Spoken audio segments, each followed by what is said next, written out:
অন্তর্বর্তী সরকারি নির্বাচন ব্যাহত করতে চায়। ফেব্রুয়ারিতে ভোট না হলে মানুষ মেনে নেবে না মির্জা ফখরুলের হুঁশিয়ারি।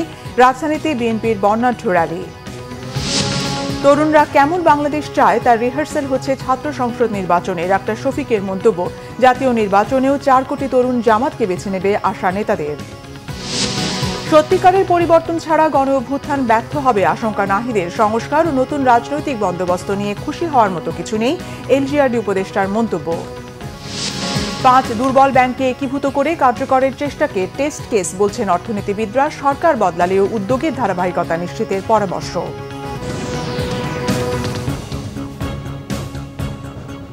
দেখছিলেন ক্রাউন সিমেন্ট সংবাদ শিরোনাম, এবারে বিস্তারিত। অন্তর্বর্তী সরকারি নির্বাচন ব্যাহত করার চেষ্টা করছে অভিযোগ করে বিএনপি মহাসচিব মির্জা ফখরুল ইসলাম আলমগীর বলেছেন, ফেব্রুয়ারিতে নির্বাচন হতে হবে, না হলে দেশের মানুষ তা মেনে নেবে না। আর দলের স্থায়ী কমিটির সদস্য মির্জা আব্বাস বলেছেন, তারা সরকারকে সহযোগিতা করে যাচ্ছেন, আর যারা ষড়যন্ত্র করছে বিএনপি মাঠে নামলে তাদের খুঁজে পাওয়া যাবে না। গতকাল জাতীয় বিপ্লব ও সংহতি দিবসের শোভাযাত্রায় তারা এসব কথা বলেন। আহমেদ সরারের রিপোর্টে বিস্তারিত।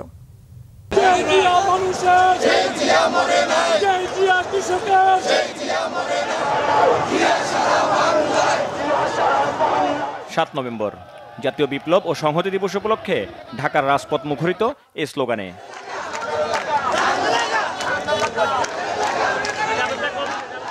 ব্যানার, ফেস্টুন আর রং বেরঙের সাজে ঢাকা মহানগর উত্তর ও দক্ষিণ বিএনপি এবং এর অঙ্গ ও সহযোগী সংগঠনের সর্বস্তরের নেতাকর্মীরা অংশ নেন শোভাযাত্রায়। সবার কণ্ঠে ঐক্য ও সংহতির ডাক।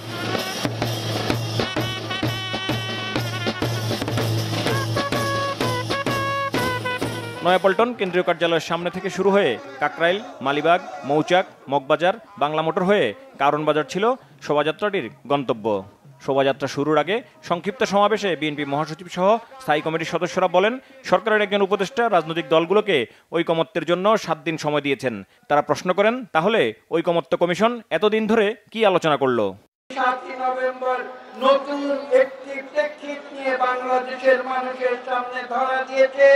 আজকে বাংলাদেশে আমরা বিএনপির নেতৃত্বে ইনশাআল্লাহ পুনরায় গণতন্ত্র ফিরিয়ে আনবো। বিএনপির ষড়যন্ত্রের কোনো ইতিহাস নাই, পেছনের দরজা দিয়ে ক্ষমতায় যাওয়ার কোনো ইতিহাস নাই, বরং আপনারা বারবার চেষ্টা করেছেন।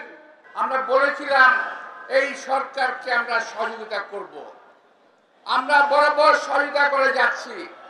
আপনারা যদি আমাদের এই নম্রতাকে, এই ভদ্রতাকে যে দুর্বলতা ভেবে থাকেন, বোকার স্বর্গে বসবাস করছেন।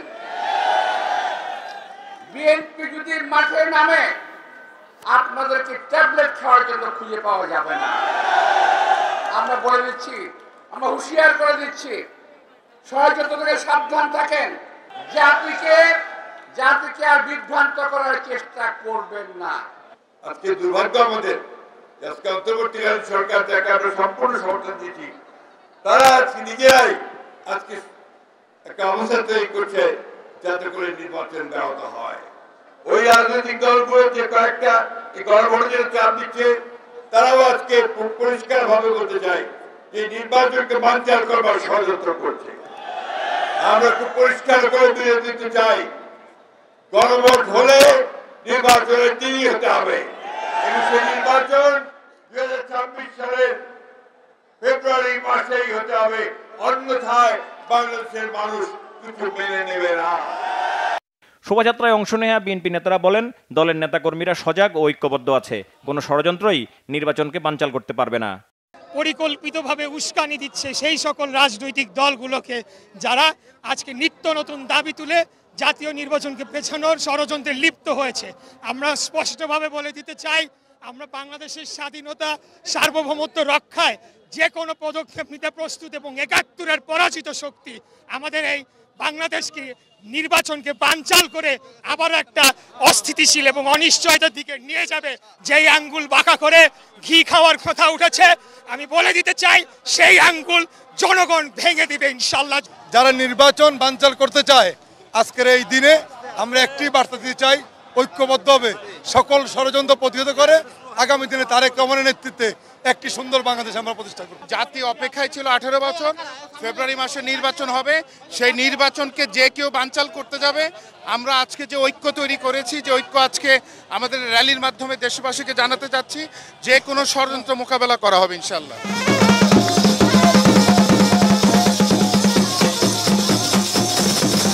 শোভাযাত্রায় পতিত আওয়ামী সরকারের নেতাকর্মীদের নিয়ে স্যাটায়ার ধর্মী বিভিন্ন সাজ নগরবাসীর দৃষ্টি কাড়ে। আসরের আজানের পরপর শুরু হয় শোভাযাত্রা। শোভাযাত্রার পুরো পথ নির্বাচন ও ধানের শীষের পক্ষে বিভিন্ন স্লোগান দেন নেতাকর্মীরা। আহমেদ সরওয়ার, বাংলা ভিশন, ঢাকা। বিএনপি মহাসচিব মির্জা ফখরুল ইসলাম আলমগীর বলেছেন, গণতন্ত্রকে আবারও ধ্বংস করার ষড়যন্ত্র চলছে। সকল ষড়যন্ত্র রুখে দিতে 7 নভেম্বরের মতো সবাইকে ঐক্যবদ্ধ থাকার আহ্বান জানান তিনি। বলেন, সিপাহী জনতার বিপ্লবে রাষ্ট্রনায়ক শহীদ রাষ্ট্রপতি জিয়াউর রহমানের ক্ষমতায় আসা ছিল দেশের জন্য টার্নিং পয়েন্ট। জিয়াউর রহমানের দেখানো পথে দেশকে এগিয়ে নিতেও সবার প্রতি আহ্বান জানান বিএনপি মহাসচিব। শুভ মাহফুজের রিপোর্ট। জাতীয় বিপ্লব ও সংহতি দিবস উপলক্ষে শুক্রবার সকালে দলের সিনিয়র নেতাদের নিয়ে শহীদ রাষ্ট্রপতি জিয়াউর রহমানের মাজারে ফুল দিয়ে শ্রদ্ধা জানান বিএনপির মহাসচিব মির্জা ফখরুল ইসলাম আলমগীর। শ্রদ্ধা নিবেদন শেষে গণমাধ্যমের সঙ্গে কথা বলেন বিএনপি মহাসচিব। 7 নভেম্বর ও পরবর্তীতে দেশ গঠনে জিয়াউর রহমানের অবদানের কথা শ্রদ্ধাভরে স্মরণ করেন তিনি। মাত্র 4 বছর মধ্যে বাংলাদেশে একদিকে রাষ্ট্র ব্যবস্থার রাজনৈতিক অবস্থা, অন্যদিকে অর্থনৈতিক ব্যবস্থার আমূল সংস্কার সাধন করেন এবং 2005 সাল থেকে তিনি বহুদিনের গণতন্ত্র নিয়ে আসেন। বিচার বিভাগের স্বাধীনতাকে নিশ্চিত করেন, জুডিশিয়াল কাউন্সিল গঠন করেন এবং একই সঙ্গে অর্থনীতিতে মুক্ত বাজার অর্থনীতি চালু করেন। এই হয়েছিল শুরু বাংলাদেশের অগ্রযাত্রা। বাংলাদেশকে একটি সমৃদ্ধ, সুখী, গণতান্ত্রিক রাষ্ট্র হিসেবে নির্মাণ করার জন্য শহীদ জিয়াউর রহমান যে ভিত্তি স্থাপন করেছিলেন, সেই ভিত্তি পরবর্তীকালে বাংলাদেশের সামনের দিকে এগিয়ে যায়। এ সময় মির্জা ফখরুল অভিযোগ করেন, গণতন্ত্রকে ধ্বংস করতে আবারও ষড়যন্ত্র শুরু হয়েছে। মোকাবিলায় সবাইকে ঐক্যবদ্ধ থাকার আহ্বান জানান তিনি। গণঅভ্যুত্থানের পরে যখন বিভিন্ন রকমভাবে একটা প্রচেষ্টা চক্রান্ত চলছে গণতন্ত্রকে আবার ধ্বংস করার জন্য, সেই মুহূর্তে এই 7ই নভেম্বর বিপ্লব ও সংহতি দিবস আমাদেরকে সেই পথেই যেতে উৎপাদিত করে, যে পথে সত্যিকার অর্থেই আমরা বাংলাদেশে গণতান্ত্রিক রাষ্ট্র নির্মাণ করতে পারবো, একটা সমৃদ্ধ রাষ্ট্র নির্মাণ করতে পারবো, জনগণের ভোটের অধিকারকে নিশ্চিত করতে পারবো, বিচারের অধিকারকে নিশ্চিত করতে পারবো। সেই লক্ষ্যেই বাংলাদেশ এগিয়ে যাবে, বিএনপি এগিয়ে যাবে। এদিকে জাতীয় বিপ্লব ও সংহতি দিবস উপলক্ষে শহীদ জিয়ার মাজারে শ্রদ্ধা জানান বৈষম্য বিরোধী ছাত্র আন্দোলনের নেতাকর্মীরা। শুভ মাহফুজ, বাংলা ভিশন, ঢাকা। ভবিষ্যতের বৃহৎ নেতৃত্বের জন্য তরুণদের প্রস্তুতি নেওয়ার আহ্বান জানিয়েছেন জামাতে ইসলামের আমির ডাক্তার শফিকুর রহমান। এদিকে গণ অভ্যুত্থান পরবর্তী সংস্কার প্রক্রিয়াকে একটি পক্ষ থামিয়ে দেওয়ার চেষ্টা করছে বলে অভিযোগ করেছেন দলের নায়েবে আমির ডাক্তার সৈয়দ আবদুল্লাহ মোহাম্মদ তাহের। শুক্রবার বাংলাদেশ চীন মৈত্রী সম্মেলন কেন্দ্রে ইসলামী ছাত্র শিবির আয়োজিত কেন্দ্রীয় ছাত্র সংসদের নির্বাচিত প্রতিনিধি সংবর্ধনা অনুষ্ঠানে তারা এসব কথা বলেন। জামাত আমির বলেন, তার দল সবসময় তারুণ্যের বিকাশের পক্ষে। তরুণরা কেমন বাংলাদেশ চায় তার রিহার্সাল হচ্ছে ছাত্র সংসদ নির্বাচনগুলোতে। বাকি বিশ্ববিদ্যালয়গুলোতেও দ্রুত ছাত্র সংসদ নির্বাচন হবে বলে আশা তার। পর্বত সমান হস্তিকে যে তরুণরা সরিয়ে দিয়েছে, সেই তরুণরা নতুন বাংলাদেশ বিনির্মাণে ভূমিকা রাখবে বলেও মন্তব্য করেন জামাত আমির। অনুষ্ঠানে জামাতের নায়েবে আমির আবদুল্লাহ মোহাম্মদ তাহের বলেন, ছাত্র সংসদ নির্বাচনে যে আদর্শিক সংগঠনকে শিক্ষার্থীরা বেছে নিয়েছে, জাতীয় নির্বাচনেও 4 কোটি তরুণ তাদেরকেই বেছে নেবে। 24-এর অভ্যুত্থানে ছাত্র সমাজ যেভাবে অপশাসনের পতন ঘটিয়েছে, এখন সমাজ থেকে দুর্নীতি বিলোপেও ভূমিকা রাখবে বলে আশা তার। বিভিন্ন বিশ্ববিদ্যালয়ে টর্চার সেল বন্ধ হয়েছে, গাঁজা মদের আড্ডা বন্ধ হয়েছে বলে মন্তব্য করেন জামাতের নায়েবে আমির। জুলাই সনদের ভিত্তিতে দ্রুত নির্বাচনের জন্য জাতীয় অপেক্ষা করছে বলে মন্তব্য করেছেন এনসিপির আহ্বায়ক নাহিদ ইসলাম। শুক্রবার সকালে বাংলা একাডেমিতে আয়োজিত ইউনিভার্সিটি টিচার্স ফোরামের আত্মপ্রকাশ অনুষ্ঠানে এসব কথা বলেন তিনি বলেন, জুলাই সনদে নোট অব ডিসেন্ট বলে কিছু থাকবে না এবং এর বাস্তবায়ন আদেশ ডক্টর মোহাম্মদ ইউনূসকেই দিতে হবে। নাহিদ ইসলাম বলেন, ঐকমত্য প্রক্রিয়া শেষ হওয়ার পরেও রাজনৈতিক দলগুলো ঐকমত্যে পৌঁছাতে ব্যর্থ হয়েছে। সত্যিকারের পরিবর্তন ছাড়া ঐকমত্য কমিশন, নির্বাচন কিংবা গণ অভ্যুত্থান ব্যর্থ হয়ে যাবে বলেও মন্তব্য তার। বলেন, যদি সাধারণ জনগণের বদলে গণ অভ্যুত্থানের সুফল কিছু লোকের হাতে কুক্ষিগত হয়ে যায় তাহলে আবারও গণ অভ্যুত্থানের প্রয়োজন পড়বে।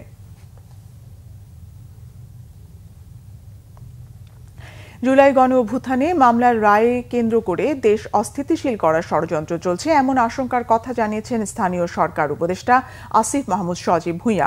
শুক্রবার জাতীয় প্রেসক্লাবে জাতীয় বিপ্লব ও সংহতি দিবস উপলক্ষে বৈষম্য বিরোধী ছাত্র আন্দোলনের আয়োজনে আলোচনা সভায় তিনি কথা বলেন। উপদেষ্টা বলেন, বিচার সংস্কার ও নতুন রাজনৈতিক বন্দোবস্তের বিষয়ে অগ্রগতি নিয়েও খুশি হওয়ার বাস্তবতা নেই।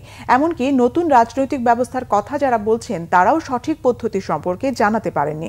এ বিষয়ে লিখিত কোনো পদ্ধতিও নেই। নিজের নির্বাচনে অংশ নেওয়ার সম্ভাবনার বিষয়ে আসিফ মাহমুদ বলেন, 10 থেকে 20 কোটি টাকা না থাকলে তো এখন নির্বাচন করে ভালো ফলাফল কঠিন, বরং জামানত বাজেয়াপ্ত হবার আশঙ্কা রয়েছে।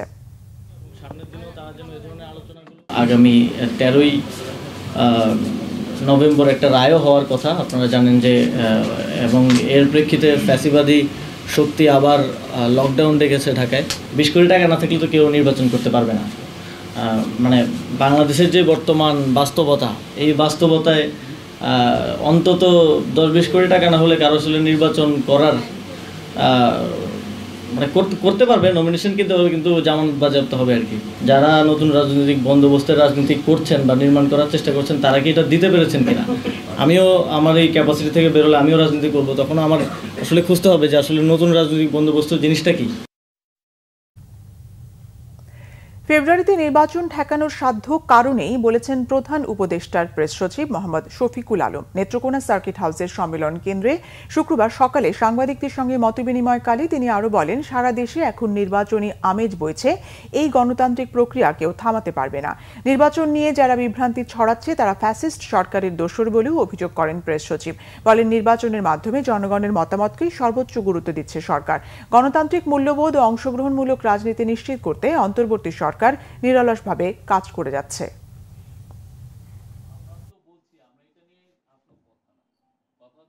নির্বাচন নিয়ে কোনো বিভ্রান্তি নাই। যারা বিভ্রান্ত করছেন তারা আপনি খুঁজে দেখবেন যে তারা হচ্ছেন এই পতিত স্বৈরাচারের দোসর ছিলেন। হয়তোবা তার কাছ থেকে পূর্বাচলের প্লট পেয়েছেন, নতুবা তার কাছ থেকে কোনোভাবে কোনো মনিটারি বেনিফিট পেয়েছেন, বা তার দ্বারা তারা সেই সময় খুব সুখে শান্তিতে ছিলেন বা অনেক ধরনের বেনিফিটস পেয়েছেন। নির্বাচন নিয়ে কোনো ধরনের কোনো বিভ্রান্তি, নির্বাচন ফেব্রুয়ারির প্রথমার্ধে হবে। দেশে এখনো পুরোপুরি নির্বাচনের পরিবেশ তৈরি হয়নি বলে মন্তব্য করেছেন গণসংহতি আন্দোলনের প্রধান সমন্বয়কারী জোনায়েদ সাকি। শুক্রবার সকালে রাজধানীর আজিমপুর কবরস্থানে গণসংহতি আন্দোলনের সাবেক নেতা, ছাত্র ফেডারেশনের সাবেক সভাপতি আরিফুল ইসলামের কবরে শ্রদ্ধা নিবেদন শেষে একথা বলেন জোনায়েদ সাকি। একটি গোষ্ঠী নির্বাচনকে বানচাল করতে চাচ্ছে বলে তিনি অভিযোগ করেন। দেশে যেন নির্বাচনের পরিবেশ তৈরি হয় এ ব্যাপারে সরকারকে আরও উদ্যোগী হওয়ার আহ্বান জানান তিনি। জোনায়েদ সাকি বলেন, 300 আসনে প্রার্থী চূড়ান্তের কাজ করছে গণসংহতি আন্দোলন। 2023 সালের 7 নভেম্বর সড়ক দুর্ঘটনায় মারা যান গণসংহতি আন্দোলনের সাবেক নেতা আরিফুল ইসলাম ও শৌভিক করিম অর্জুন।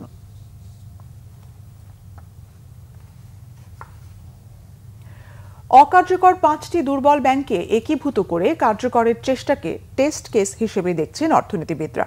বাংলাদেশ ব্যাংকের এই উদ্যোগ সফল হলে অন্য দুর্বল ব্যাংকগুলোকে দ্রুত একীভূত করতে হবে। তবে সরকার পরিবর্তনের পর কেন্দ্রীয় ব্যাংকের এই উদ্যোগ যেন বাধাগ্রস্ত না হয় সেই নিশ্চয়তা জরুরি মনে করেন বিশ্লেষকরা। জিয়াউল হক সবুজের রিপোর্ট। আর্থিকভাবে দুর্বল শরিয়া ভিত্তিক 5টি ইসলামী ব্যাংককে একীভূত করে ইউনাইটেড ইসলামী ব্যাংক নামে সমন্বিত ব্যাংক গড়ে তোলার প্রক্রিয়া শুরু করেছে কেন্দ্রীয় ব্যাংক। এর অংশ হিসেবে বৃহস্পতিবার 5 ব্যাংকে প্রশাসক হিসেবে কাজ শুরু করেছেন বাংলাদেশ ব্যাংকের কর্মকর্তারা। একীভূত হতে যাওয়া দুর্বল 5 ব্যাংক দেশের সবচেয়ে বড় ব্যাংকে রূপান্তর হবে এমনটা আশা করছেন গভর্নর। শুরুতে এটি সরকারি মালিকানায় থাকলেও পরিচালিত হবে বেসরকারিভাবে। কর্মীদের বেতন ভাতা বা আমানতকারীদের সুরক্ষার আশ্বাস দিলেও অনিশ্চয়তা এখন পরবর্তী রাজনৈতিক সরকারের ভাবনা নিয়ে। স্বস্তির জায়গায় নিয়ে যাচ্ছে। অনেক জিনিসই করা হয়ে গেছে যেটা আগামী সরকার বেনিফিটেড হবে আফটার ইলেকশন। কাজে আমরা কিন্তু এটা নিয়ে খুব একটা চিন্তিত নই যে এখানে বিরাট রকমের ইরোশন হবে। আর আমরা যদি বাংলাদেশের ইতিহাসও দেখি, অনেক কিছুই আছে ভালো কিছু করা হয়েছে, সেটা কিন্তু পরবর্তী সরকার এসে কিন্তু আন্ডু করে নাই, সেটা কিন্তু থেকেই গেছে। অর্থনীতি বিশ্লেষকরা বলছেন ডুবতে বসা অকার্যকর ব্যাংকগুলোকে কার্যকরের চেষ্টা বেশ ইতিবাচক। যে বিপুল সংখ্যক ব্যাংক বাংলাদেশে রয়েছে যেগুলো আসলে অপ্রয়োজনীয়, এই ব্যাংকগুলো আসলে সত্যিকার অর্থে বন্ধ করে দেওয়া দরকার। তা না করে এগুলোকে যদি মার্জ করে সংখ্যা কমিয়ে যদি এদেরকে টিকিয়ে রাখা যায় বা এদেরকে যদি অপারেশনাল করা যায়, তাহলে সেটা আগামী দিনগুলোতে বাকি যে ব্যাংকগুলো সমস্যাপূর্ণ রয়েছে সেই ব্যাংকগুলোকে এই ধরনের একীভূতকরণের উদ্যোগের ভিতরে নেয়ার ক্ষেত্রে সহজ হবে। কিন্তু এই উদ্যোগগুলো যাতে এই সরকারের সময় যখন শুরু হয়েছে এটি যেন নতুন সরকার এসে কোনোভাবে ব্যাহত না করেন। রাজনৈতিক সরকার ক্ষমতায় গেলে ব্যাংক একীভূত করার উদ্যোগ যেন ভেস্তে না চায় সেই বিষয়ে নিশ্চয়তা জরুরি বলে মনে করেন অর্থনীতিবিদরা। রাজনৈতিক সরকারের কাছে অনেক ধরনের প্রত্যাশা থাকে, তো একটি প্রত্যাশা থাকবে নতুন সরকার এসে যাতে কোনো নতুন ব্যাংক না দেন, এটি হচ্ছে প্রথম দাবি থাকবে। দ্বিতীয় হলো ইতিমধ্যেই যেহেতু প্রচুর সমস্যাপূর্ণ ব্যাংকের কারণে ব্যাংকিং খাত একটা ঝুঁকির ভিতরে রয়েছে এবং প্রচুর খেলাপি ঋণ তৈরি হয়েছে, এটিকে কমিয়ে আনার জন্য ব্যাংকিং খাতে আরও কনসলিডেশন দরকার এবং এটাকে আরও কমিয়ে আনার দরকার। সুতরাং এই উদ্যোগটি বন্ধ যাতে না হয় এবং এটা অব্যাহত থাকে সেটির দিকে নজর দেওয়া। খেলাপি ঋণ কমাতে গভর্নরের নেওয়া উদ্যোগ যেন মাঝপথে থমকে না যায় সেই নিশ্চয়তাও চান বিশ্লেষকরা। জিয়াউল হক সবুজ, বাংলা ভিশন, ঢাকা। হঠাৎ করেই রাজধানীতে বেড়েছে ডেঙ্গুতে মৃত্যু আর আক্রান্তের সংখ্যা। 24 ঘন্টায় আক্রান্ত হয়ে হাসপাতালে ভর্তি হয়েছে 488 জন। তবে নিউমোনিয়া রোগের উপসর্গ নিয়ে হাসপাতালে ভর্তি হচ্ছেন অনেকেই। পরে ধরা পড়ছে ডেঙ্গু, যার মধ্যে শিশুই বেশি। সাধারণ জ্বর, ঠান্ডা, কাশি ভেবে ডেঙ্গুর চিকিৎসা নিতে দেরি হওয়ায় রোগীর অবস্থা অনেক ক্ষেত্রেই চলে যাচ্ছে নিয়ন্ত্রণের বাইরে। মোবাশ্বের আহমদের রিপোর্ট। রাজধানীর ডিএনসিসি ডেডিকেটেড কোভিড হাসপাতালে শিশু ওয়ার্ডে ব্যস্ত সময় পার করছেন চিকিৎসকেরা। প্রায় প্রতিটি বেডেই ডেঙ্গু রোগী। এবছর ডেঙ্গুর পাশাপাশি বা ডেঙ্গু পরবর্তী সময়ে নিউমোনিয়াতে আক্রান্ত হচ্ছে অনেক শিশু। স্বজনেরা বলছেন ডেঙ্গুর লক্ষণ প্রাথমিকভাবে বুঝতে না পারায় রোগ নিয়ে জটিলতা বেড়েছে। আগে ছিল 3,54,000, এই জায়গায় 3,54,000 থেকে 16 কমে গেছে 3 লাখ। এরপর এক সাইড দিছে, এক সাইডের ডাইন সাইডে ওর সমস্যা হয়েছে নিউমোনিয়া। জ্বর ছিল 5 দিন পরে পরীক্ষা করলাম, ডেঙ্গু লক্ষণ আছে কিন্তু ডেঙ্গু নাই, মানে পাতলা পায়খানা। 3 দিন আগে মনে করেন ওর ছিল জ্বর, 3 দিন শুধু নাফা আর কাশে সিরাপ খাওয়া হয়ে গেছি।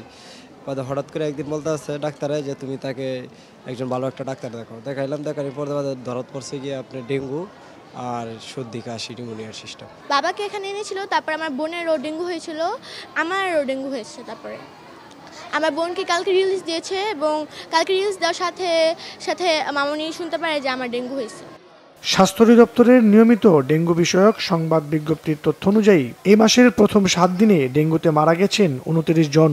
এর মধ্যে 2 নভেম্বর ও 3 নভেম্বর 5 জন করে মারা গেছেন। 4 নভেম্বর মৃত্যু হয়েছে আরও 4 জনের। 5 নভেম্বর 10 জন এবং 6 নভেম্বর আরও 5 জন মারা গেছেন ডেঙ্গুতে।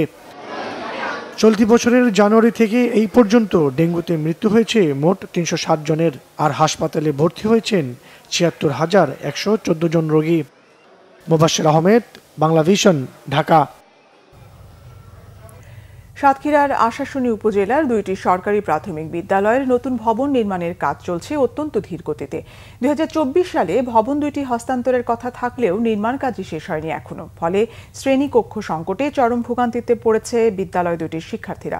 বিস্তারিত সাতক্ষীরা প্রতিনিধি আসাদুজ্জামান আসাদের রিপোর্টে। সাতক্ষীরায় টিনের ছাউনি দিয়ে তৈরি ছোট 2টি কক্ষে দীর্ঘ 2 বছর ধরে এভাবেই পাঠদান চলছে আশাশুনি উপজেলার 95 নম্বর দক্ষিণ কাদাকাটি কালীবাড়ি সরকারি প্রাথমিক বিদ্যালয়ে। পুরনো ভবন ভেঙে নতুন ভবনের কাজ শুরু করায় শ্রেণীকক্ষ সংকটে পড়েছে বিদ্যালয়টি। নেই কোনো টয়লেট, বিশুদ্ধ খাবার পানির ব্যবস্থাও। প্রশাসনিক কার্যক্রম চলছে পাশের এক ভাড়া ঘরে। একই অবস্থা উপজেলার ৯৭ নম্বর দয়ারঘাট সরকারি প্রাথমিক বিদ্যালয়েরও। পানি উন্নয়ন বোর্ড স্কুলের মাঠে নদীর বাঁধ নির্মাণের ব্লক ফেলে রাখায় ব্যাহত হচ্ছে শিক্ষার্থীদের খেলাধুলা। অল্প জায়গা আমাদের গাদাগাদি করে বসতে হয়, আমাদের টয়লেট লাগলে বাড়ি চলে যেতে হচ্ছে, আমাদের বিদ্যালয়ে জলের ব্যবস্থাও নেই। একটা বাসাবাড়ি রুম আমরা ভাড়া নিয়ে থাকি, সেখানে আমাদের প্রতি মাসে ২০০০ টাকা ভাড়া দিতে হয়। এই রুমে আমাদের টিচারদের বসাও খুব দুরবস্থা। আমাদের এই বিল্ডিংটা দ্রুত হতো, তাহলে বাচ্চাদের ভালোভাবে লেখাপড়া করানো আমাদের পক্ষে খুব সহজ হতো। এদিকে শিক্ষার্থীদের ঠিকমতো ক্লাস না হওয়ায় তাদের ভবিষ্যৎ নিয়ে শঙ্কায় শিক্ষকরা। কাজের ধীরগতির জন্য আশাশুনি উপজেলা প্রকৌশলী অধিদপ্তরকে দোষারোপ করছেন তারা। বারবার কর্তৃপক্ষের কাছে যাওয়ার পরেও তাদেরকে আমি এই কাজে ইনভলভ করতে পারছি না। আমি এ পর্যন্ত উপজেলা ইঞ্জিনিয়ারের কাছে মনে হয় 10 থেকে 20 দিন গিয়েছি। ঊর্ধ্বতন কর্তৃপক্ষ আছে, আমি তাদের কাছে আবেদন জানাবো যাতে দ্রুত আমার মাঠ পরিষ্কার করে দেয় এবং বাচ্চাদের বিনোদনের ব্যবস্থা যাতে করে। তবে অভিযোগ মানতে নারাজ উপজেলা প্রকৌশলী বিভাগ। তো গাফিলতিও করছিল, এখন আবার নামছে আর কি, এখন পুরো দমে নামছে। দেখা যাক 1 মাসের ভিতরে একটা পোর্শন 60% ছাড়াই যাবে, সেই মর্মে আর কি সে অঙ্গীকার ব্যক্ত করছে। বিষয়টি দ্রুত সমাধানে এরই মধ্যে জেলা প্রশাসককে অবহিত করা হয়েছে বলে জানালেন জেলা প্রাথমিক শিক্ষা কর্মকর্তা। আমাদের আশাশুনি উপজেলার দয়ারঘাট সরকারি প্রাথমিক বিদ্যালয়, সেটি একদিকে নির্মাণ কাজ বন্ধ রয়েছে, অপরদিকে সম্পূর্ণ মাঠটি পানি উন্নয়ন বোর্ড 2 তারা এটি দখল করে রেখেছে। স্থানীয় উপজেলা নির্বাহী অফিসার মধ্যে চিঠি দিয়েছেন, চিঠি দেওয়ার পরেও এটি তারা ব্যবস্থা নেয়নি। প্রতিষ্ঠানগুলোতে শিগগিরই শিক্ষার সুষ্ঠু পরিবেশ ফিরিয়ে আনার দাবি শিক্ষক অভিভাবকদের। Bangla vision news desk. জাতীয় ক্রিকেট দলের সাবেক অধিনায়ক জাহানারা আলমে নিপীড়নের খবরে আলোড়ন ক্রীড়াঙ্গনে। সাবেক নির্বাচক মঞ্জুরুল ইসলাম মঞ্জু সহ বিসিবির কয়েকজন দায়িত্বশীল কর্মকর্তার বিরুদ্ধে অভিযোগ জাহানারার। নিপীড়কদের দৃষ্টান্তমূলক শাস্তির ঘোষণা ক্রীড়া উপদেষ্টা আসিফ মাহমুদ সজীব ভূঁইয়ার। বিসিবিতে ভরসা নেই, প্রভাবমুক্ত তদন্ত চাইলেন মাশরাফি। মেয়েদের মুখ খোলার অনুরোধ তামিম ইকবালের। মানিক মাহমুদের রিপোর্ট। বাংলাদেশ নারী ক্রিকেট দলের একসময়ের অন্যতম নির্ভরযোগ্য পেসার ছিলেন জাহানারা আলম। করেছেন দলের অধিনায়কত্ব। ক্রিকেটের গ্ল্যামার গার্ল হিসেবেও পরিচিতি ছিল তার। পারফরমেন্স ভালো না থাকায় একসময় বাদ পড়েন জাতীয় দল থেকে। এরপরই অস্ট্রেলিয়ায় প্রবাস জীবন বেছে নেন জাহানারা। সাম্প্রতিক সময় একটি গণমাধ্যমে তার সাক্ষাৎকারে প্রকাশ পায় নারী দলের ভেতরে নানা অনিয়মের খবর। অভিযোগের তীর থাকে বর্তমান অধিনায়ক নিগার সুলতানা জ্যোতির দিকে। ঘটনার গভীরে আরও ঘটনা বের হয়ে আসতে থাকে। জাহানারা এবার সরাসরি শারীরিক হেনস্থার অভিযোগ আনেন বিসিবি নারী দলের সাবেক নির্বাচক মঞ্জুরুল ইসলাম মঞ্জু ও নারী বিভাগের সাবেক ইনচার্জ প্রয়াত তৌহিদ মাহমুদের বিরুদ্ধে। বিসিবির কাছে বারবার অভিযোগ করেও জাহানারা কোনো প্রতিকার পাননি, বরং তার উপর অত্যাচারের পরিমাণ বাড়িয়ে দিয়েছিলেন মঞ্জুরুল। জাহানারার এমন বিস্ফোরক অভিযোগের পর তার পাশে দাঁড়িয়েছেন সাবেক অধিনায়ক তামিম ও মাশরাফি। বিসিবি একটি তদন্ত কমিটি গঠন করেছে, তবে তাতে ভরসা নেই তামিম মাশরাফির। সামাজিক প্ল্যাটফর্মে তামিম বলেন, বিসিবির তদন্তে ভরসা নেই। মেয়েদের মুখ খোলার অনুরোধ জানান তিনি। প্রভাবমুক্ত তদন্তের দাবি মাশরাফির।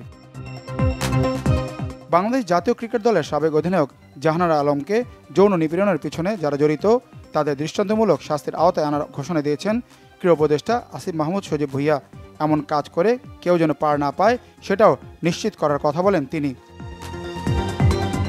এমন ভয়াবহ ঘটনায় দেশের নারী ও পুরুষ ক্রিকেটাররা মুখে কুলুপ এঁটেছেন। তবে ব্যতিক্রম হলেন রুমান আহমেদ। জাহানারা সতীর্থ অভিজ্ঞ এই অলরাউন্ডার তার ফেসবুক অ্যাকাউন্টে কালো ব্যাকগ্রাউন্ডে লিখেছেন স্পিচলেস। জাহানারার পাশে দাঁড়িয়েছে ক্রিকেটারদের সংগঠন cricketers welfare association of Bangladesh কোয়াব।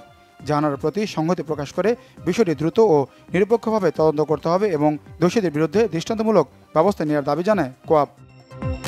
Manik Mahmud, Bangla vision, Dhaka. সংবাদ শেষ করব ক্রাউন সিমেন্ট শিরোনামগুলো আরেকবার জানিয়ে। অন্তর্বর্তী সরকারি নির্বাচন ব্যাহত করতে চায়। ফেব্রুয়ারিতে ভোট না হলে মানুষ মেনে নেবে না, মির্জা ফখরুলের হুঁশিয়ারি। রাজধানীতে বিএনপির বর্ণাঢ্য র্যালি। তরুণরা কেমন বাংলাদেশ চায় তার রিহার্সাল হচ্ছে ছাত্র সংসদ নির্বাচনে। ডাক্তার শফিকের মন্তব্য, জাতীয় নির্বাচনেও 4 কোটি তরুণ জামাতকে বেছে নেবে আশা নেতাদের। সত্যিকারের পরিবর্তন ছাড়া গণ অভ্যুত্থান ব্যর্থ হবে আশঙ্কা নাহিদের। সংস্কার ও নতুন রাজনৈতিক বন্দোবস্ত নিয়ে খুশি হওয়ার মতো কিছু নেই, এলজিআরডি উপদেষ্টার মন্তব্য।